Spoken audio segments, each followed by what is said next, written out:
This next question comes from Lewis and is near and dear to my heart because something similar to this has happened to me. Long story short, Lewis had a snowboarding accident, hurt himself, no gym, out of commission. But over the course of the past 3 years, he's lost over 100 pounds and his body fat's down to like 8%, but he's petrified. He's like, I can't go to the gym. What am I going to do now? I'm going to gain 50 pounds back in the next 6 weeks, 8 weeks, 12 weeks, however long it takes for him to heal so he can go back. And he wants to know, is there anything he can do? Well, here's a true story about me. About, I guess it was like 5 years ago, I was playing racquetball, I jumped up, bam, I jumped, I landed, I ruptured my Achilles tendon, complete rupture. That day I had to go in, have it repaired. I'm on crutches for essentially 8 weeks. I'm like, oh my gosh, what am I going to do? Well, what I did was, I really focused on my diet.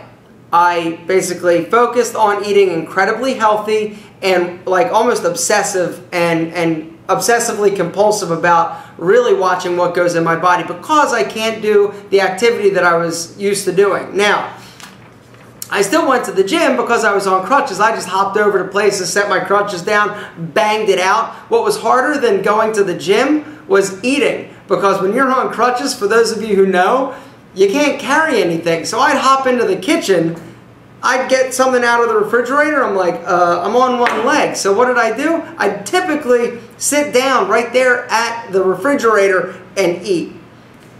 My little sob story. Back to Lewis, nobody cares about me.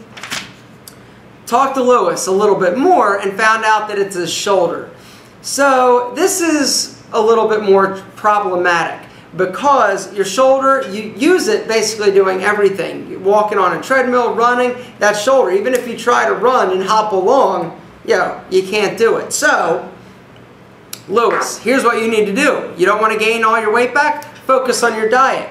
Super focus on your diet. Make sure that what you're eating is clean, and if you haven't been watching 100% like you could be, then really focus on that. The other thing you can do is ride the bike. Ride the recumbent bike, if your doctor will clear you for that. Recumbent bike, you're chilling, you're sitting, it's lower body. Now, the bad thing about a recumbent bike, you gotta pedal your ass off to get your heart rate even remotely close to in your target zone. But hey, if that's all I could do, I would definitely be on it. So Lewis, just because you have an injury doesn't mean you have to necessarily regress with your weight loss. Focus on your diet, ride that bike, and you'll be good.